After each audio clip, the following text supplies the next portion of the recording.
Welcome to this worship service of the Unitarian Universalist congregation at Shelter Rock. We welcome you wherever you are right now watching this service.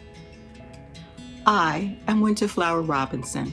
My pronouns are she, her, and I am a Shelter Rock member and worship associate. I extend welcome to our ministers, Reverend Jay Brooks, Reverend Jennifer Bauer, and lead minister, Reverend Dr. Natalie Fenimore. Our music director is Stephen Michael Smith. This morning, I welcome Janine Gelsinger, our guest worship leader. Janine Gelsinger is the executive director of Unitarian Universalist Justice Arizona, a state action network, and a member of the beloved Conversations virtual curriculum design team of Meadville Lombard. We appreciate and pleased to have her lead our service this morning. As a congregation, we seek to create loving, religious community, encourage spiritual growth, and build a more just and joyful world.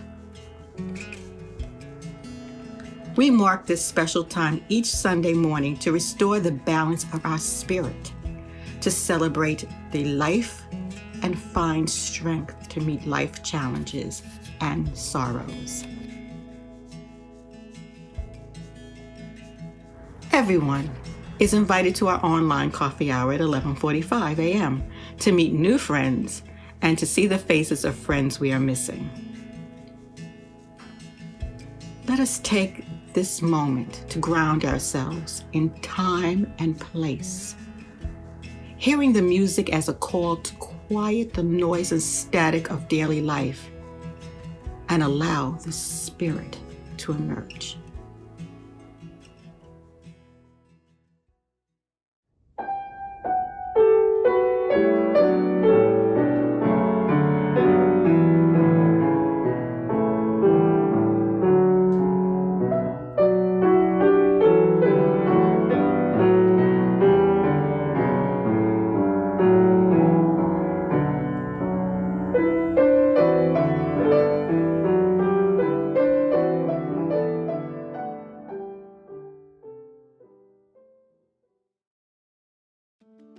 As Unitarian Universalists, we are called to take a courageous stand for social justice. Our second principle reminds us to practice justice in our relationships. And the sixth principle calls us to work for justice in the world. As we come together today and covenant that service is our prayer, let us contemplate how justice work is a spiritual practice for each of us. Our chalice lighting words are by Deanna Van Diver. We light this candle, symbol of our faith alive in this world, naming our vision of collective liberation and daring to remember each other in this beloved community.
congregation words of affirmation express the purpose and intent of our gathering and religious community.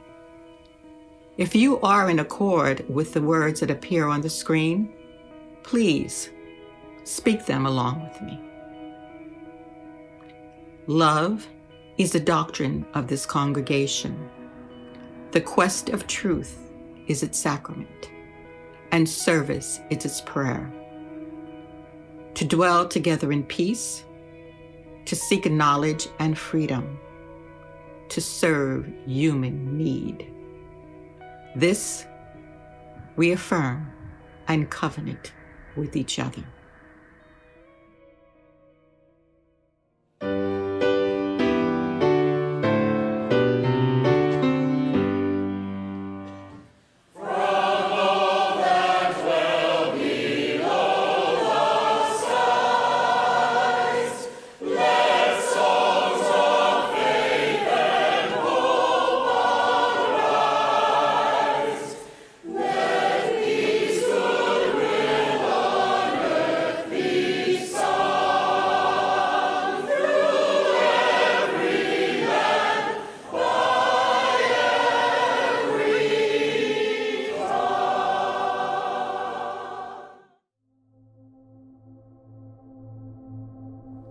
Each Sunday, we take a special collection to support a nonprofit group that helps our local communities' most vulnerable people.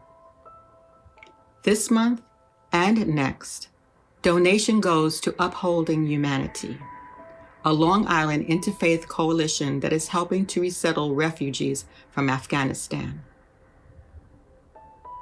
Among the first arrivals were Afghan children hurried to safety. They stepped off the plane without parents or other family members. Now their families are beginning to arrive, and they need everything. Working directly with the Hebrew Immigration Aid Society, which has been resettling Afghan refugees without regard to a religious affiliation. Upholding Humanity is working to provide household goods and basic necessities for these children and their families. Make a contribution on our website or through PayPal or text message. In these days where compassion fatigue is a real thing, let's make this congregation a wellspring of empathy and a source for the outpouring of love.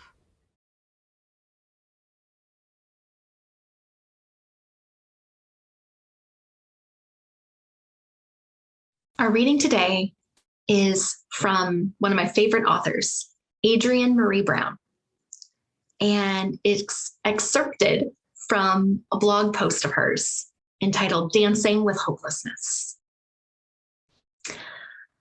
Our shared reality, if we are even slightly awake, is depressing.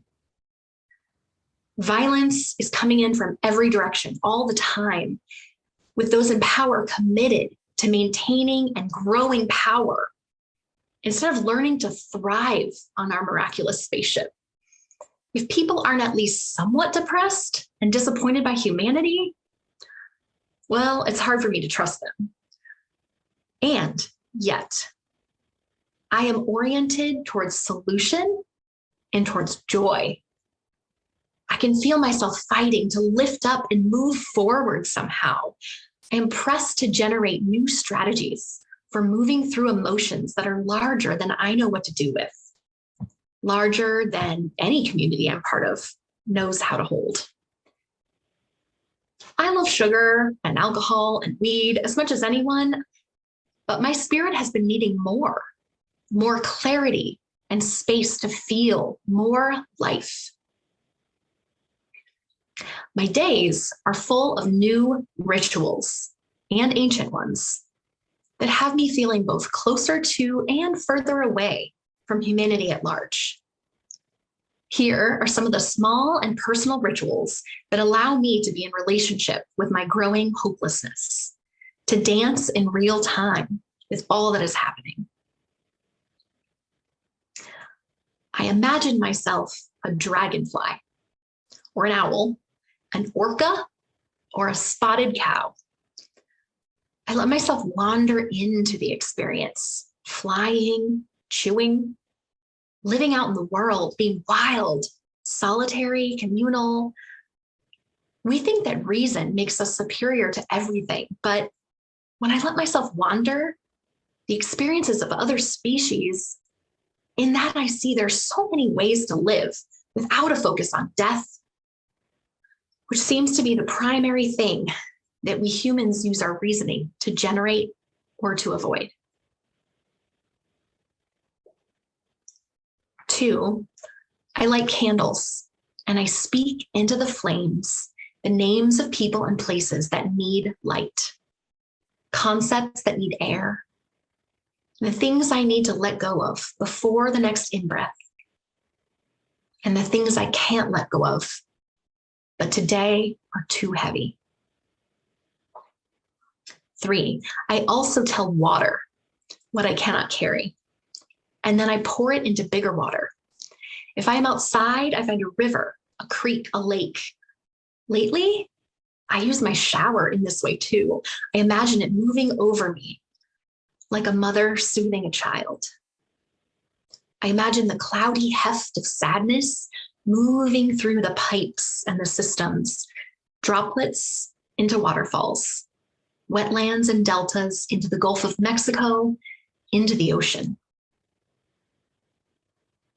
4, I burn sage, frankincense, cedar, palo santo, hoop sticks, incense. I feel the smoke moving through me, cleansing, inviting a relaxation of everything in me that holds on to life too tightly, knowing that I am more powerful when I'm relaxed and flexible and soft. 5, I give time, quiet, meditative time to tragedy and to grief. I let my mind encounter the river of souls floating up out of our comprehension. When I hear that something new and violent has happened, I pause. Maybe it's a prayer I whisper, an incantation, a spell. Something less than words and more than breath goes up with those souls. If I know a number, I set a timer and I give a minute to each stranger, each possible beloved, and I meditate on those who are precious to me. I do my practices, tarot, somatics, yoga, words, time, smoke, water, breath, practice, shape-shifting.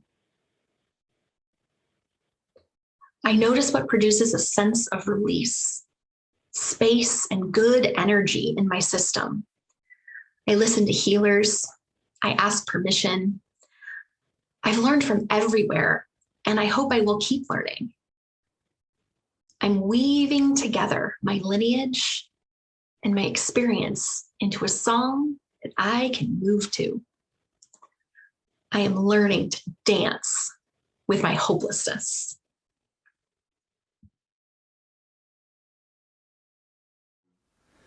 When I breathe in, I'll breathe in peace. When I breathe out, I'll breathe out love. When I breathe in, I'll breathe in peace. When I breathe out,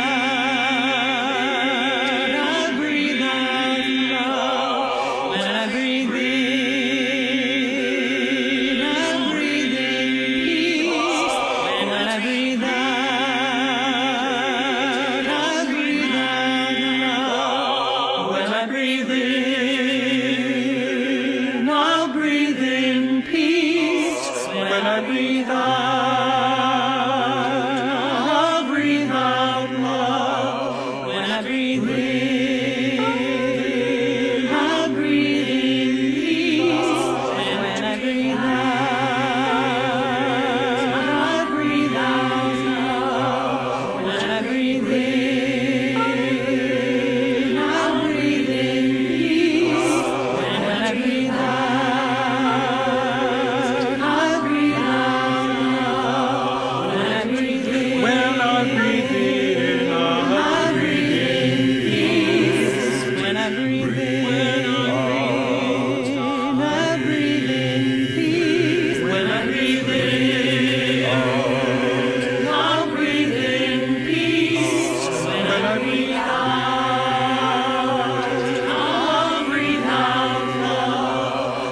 breathe in, I'm breathing peace.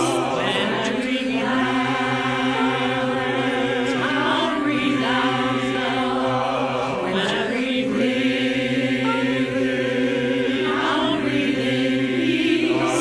When I breathe out, I'll breathe out love. When I breathe in, I'll breathe in peace. When I breathe out, I'll breathe out love.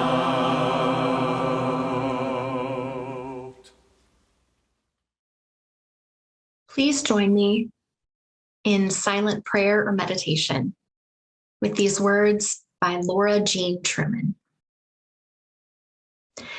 Keep my anger from becoming meanness. Keep my sorrow from collapsing into self-pity. Keep my heart soft enough to keep breaking.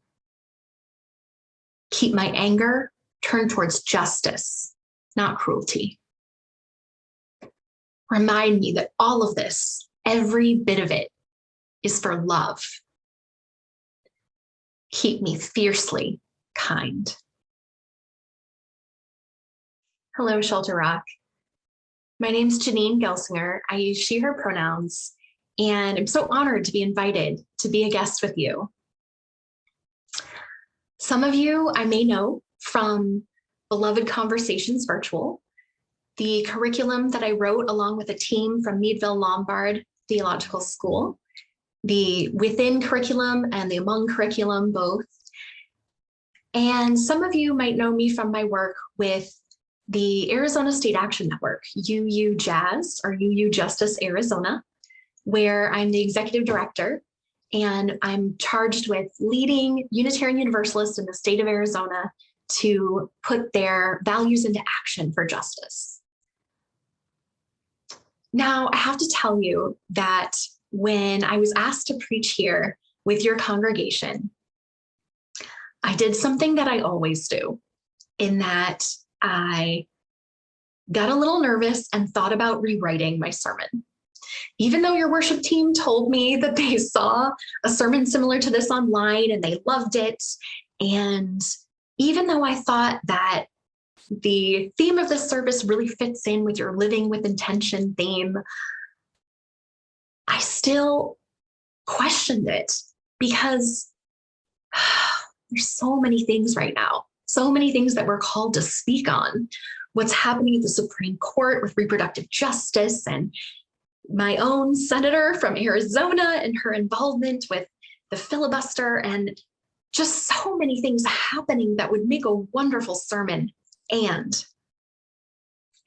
then I remembered why this even exists, this sermon, is that it started with the words of Adrienne Maree Brown, one of my favorite authors. And Adrienne Maree Brown says, move at the speed of trust.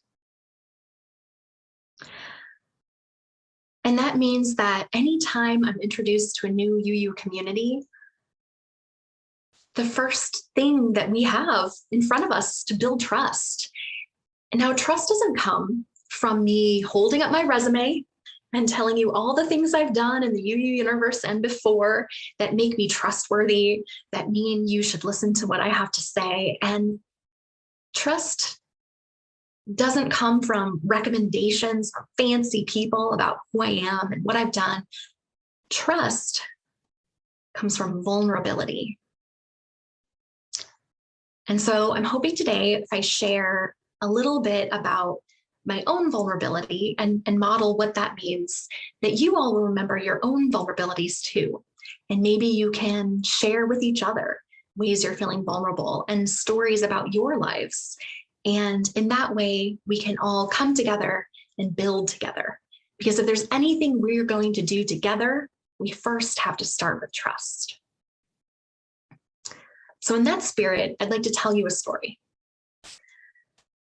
Now, I grew up in Scottsdale, Arizona. It's a suburb of Phoenix, and it's a predominantly white, predominantly wealthy area. And I also grew up Republican and Catholic. Now, we were big C Catholics. None of these Christmas and Easter Catholics. We were Catholics with a big C, very involved and committed to our church. My mother taught Sunday school. I was her co-teacher, and starting at around 10 years old, I started designing the lesson plans. But don't tell my mom. I was a little bit of a precocious youth. And in fact, we were so involved with the church that when I was a teenager, I was named the Youth of the Year of the Phoenix Catholic Diocese. That meant I got to go give a sermon at the cathedral downtown with the bishop. I know you're very impressed by that. Hold your applause. It'll be okay. Now, also the time when I was a teenager, I started doing what a lot of teenagers do, and I started asking a lot of questions. And my questions had to do with hell, whether it existed or not. I asked a lot of questions about sex, because that's a thing that teenagers want to know about. I was pretty sure that my LGBTQ friends weren't doing anything wrong. And so I had a lot of questions, but as you'd imagine, my community wasn't a UU community where we encourage our youth to question. In the church that I grew up in, these questions were making them really uncomfortable, and they didn't really like them so much, and I wasn't really getting answers that satisfied me. And around that same time, two major events happened in my life as a teenager. My mom had been working for our church and balancing the books on the finance committee. You know how that goes. And she found out that our priest had been embezzling money. And around that same time, the bishop of the diocese, who I had served Mass with at the cathedral, hit someone with his car and drove away. So there I was, 16 years old, and I was having a crisis of faith. The people around me, they weren't who they said they were. And their values that they preached weren't matching their actions. And it really made me uncomfortable. I didn't want to be there anymore. I didn't want to be part of this community. The hypocrisy was something that I didn't think I could handle. And so I went to my parents and told them how I was feeling. And they did what good parents do. They talked to each other, and then they said, Janine, if you really want to leave, we're not going to stop you. But before you do that, would you go and talk to our director of religious education, Kathy, who had been a family friend for a long time and someone that we all trusted. So I went to talk to her, and I told her what I was feeling. I told her all the questions I was having and how I was feeling about leaders and the church and my relationship to it. And she said to me, Janine, you are a leader. You are a leader among the youth. You are a leader in this church. And if you leave, other people will go with you. And their souls will be on your hands.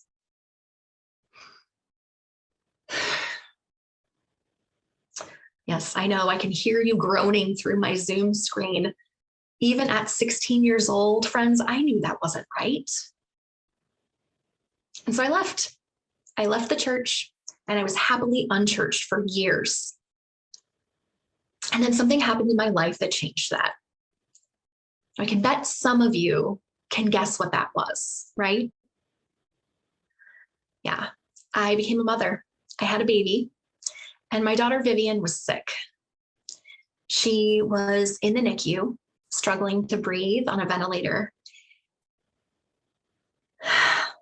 And as a scared new mom that had no idea what I was doing, I turned to my partner and I asked, do you think we should baptize her? And he said, Janine, we're atheists. True, that was true. Do you think we should do it anyway? And now, did I want to baptize my daughter because I thought I needed to cleanse her of original sin, or in case she things went south and she ended up in hell. No, I didn't believe that. I didn't believe that anymore. But what I didn't realize I was looking for at the time was a ritual. I wanted something that marked this occasion, the birth of this baby. And it was something that felt like it belonged in community. It wasn't just me and this little baby and our immediate family. It was something that deserved celebration and to be recognized with ritual, but I didn't know what that was. And I didn't know how to make it happen. And so shortly after that, I started on this search for deeper spirituality and a spiritual community. And one night I was scrolling through Facebook, as new parents sometimes do, and I found a quiz, and it said, "What religion should you be?" Now, it wasn't the normal kind of quizzes that I was taking on, BuzzFeed quizzes, which Game of Thrones character are you? Not that kind. It was really involved and extensive and asked me questions I hadn't thought about in a long time. And when I hit the results, the answer came back, Unitarian Universalist. And I said, what the heck is that? I had never heard about it before. But I decided I should go check it out. So I walked into a UU church for the first time and met my then minister, Reverend Susan Frederick Gray, in Phoenix, Arizona, and my life changed after that. Here I am now, 6 years later, a religious professional, speaking to all of you about my story. Now, at first, when I first became a UU, I was struggling with the religious trauma that a lot of us come from different faith traditions that have caused us harm experience. And so it was hard for me to really embrace the spiritual side of Unitarian Universalism. Now, I loved the protests and I loved the community and the coffee hour. But anytime anyone said prayer, I kind of cringed a little. The God language kind of bothered me, and I was kind of struggling with it until my good friend, Reverend Anthony Johnson, held a workshop that he invited me to called Spiritual Practice. And he gave it a definition that sticks with me. He said, spiritual practice is anything that you do, anything that makes you feel connected to something bigger than yourself. Anything. And that something bigger, that can be anything too. It doesn't have to be God. It can be the universe or your community. And so I thought about that for a while, and it was still in my head when I experienced one of my first real experiences of a justice spiritual practice. Now, it was on May 1st, May Day, several years ago, and I was at a march. I was kind of towards the back of the line because that's where parents tend to go when they have little ones with them. I had my stroller with me, and the chants up ahead, they had been marching, turned the corner, and we couldn't really hear them anymore. We were kind of lagging behind. And someone handed me a megaphone. I know. You know what happens next. Now, I had never held a megaphone before. And at first I tried to refuse it. I tried to say, oh, no, I don't need to be leading the chants. I'm not, centered here. It's our frontline partners are up front, and it really should be them. But, we couldn't hear them anymore. And in this small group of us in the back, there was really no one else to do it. And so I started to lead a call and response chant on the megaphone. And you've seen that before, right? You yell something and people yell something back. And in that moment, in that practice, I felt a connection. I felt connected to the crowd of marchers that were with me because we were all chanting together. I felt a bigger connection to people across the country marching on May Day to remember the labor organizers that brought us our rights. And I felt a connection to the past, right? That thread through from those ancestors of ours who fought for those weekends and for an 8-day work day or 8-hour work day and a 5-day work week and an end to child slavery and labor. And I also felt a connection to the future because our kids were here with us, learning what it means to march. Now, I realize that not all of us are marchers, and especially in this time of uncertainty with COVID and vaccines and figuring it all out, not all of us can be out in the streets marching. That's not always the best strategy. So I want to bring you another spiritual practice around justice that I have.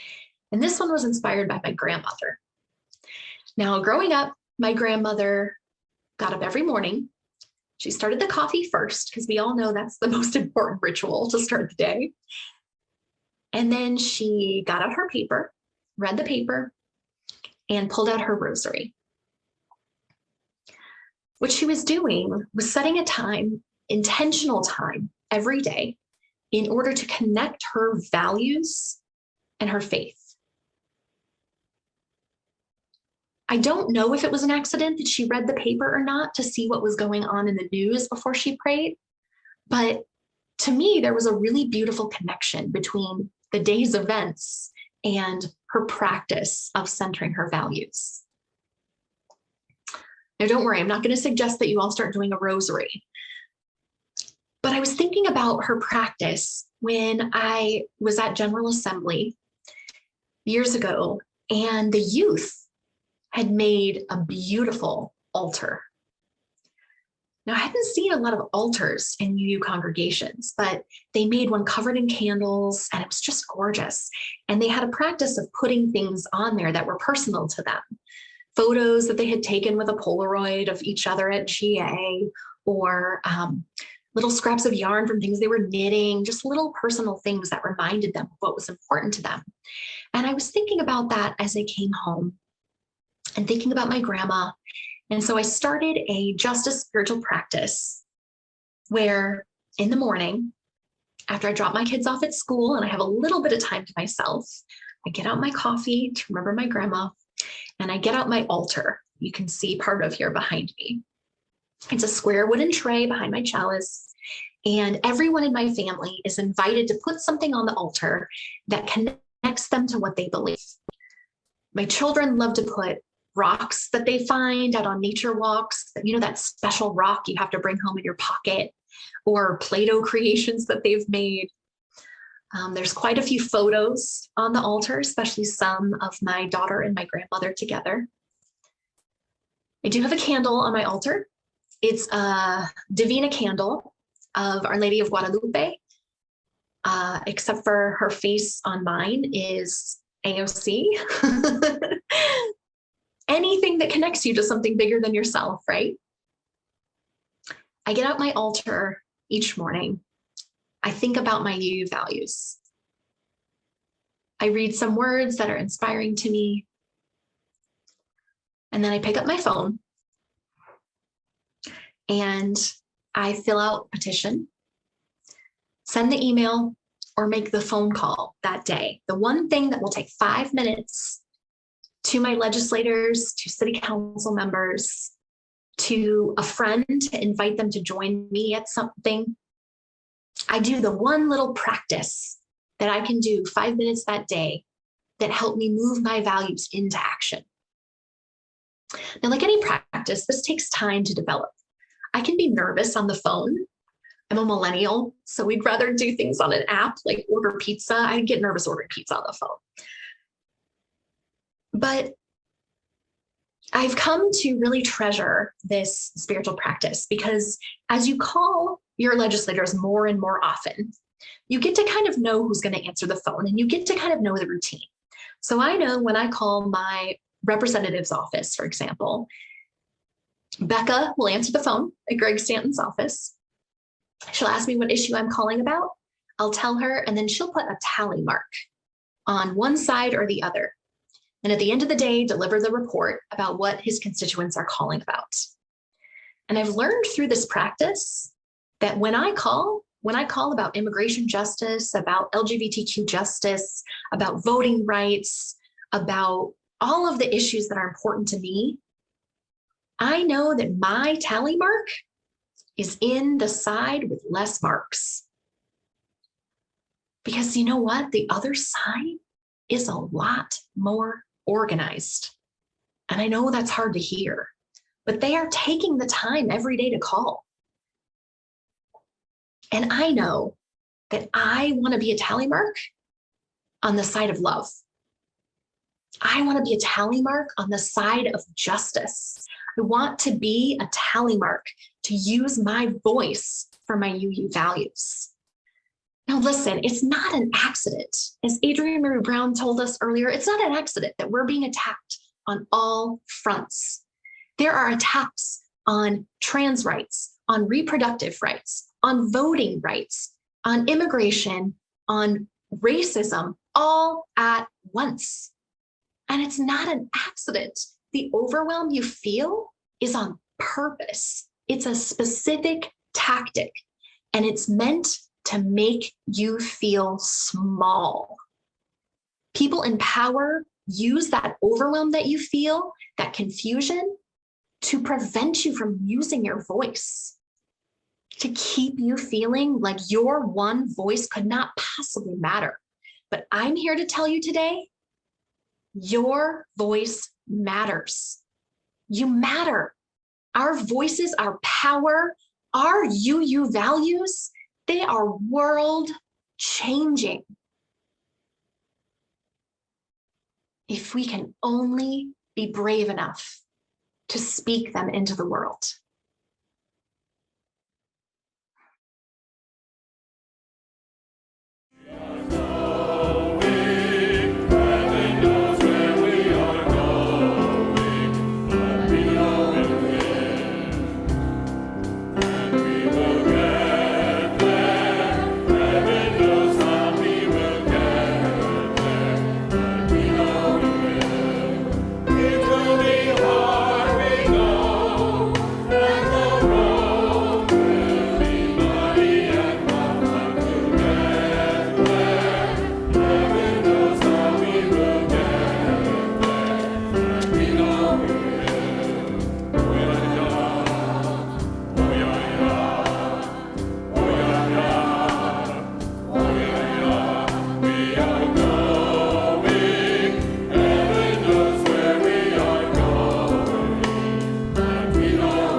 Adrienne Maree Brown tells us to move at the speed of trust. May we go forth from this place to build relationship, to widen the circles, and when trust is built, to act in the name of justice. May it be so. We extinguished his chalice, but not the light of truth, the warmth of community, or the fire of commitment. These we carry in our heart and out into the world.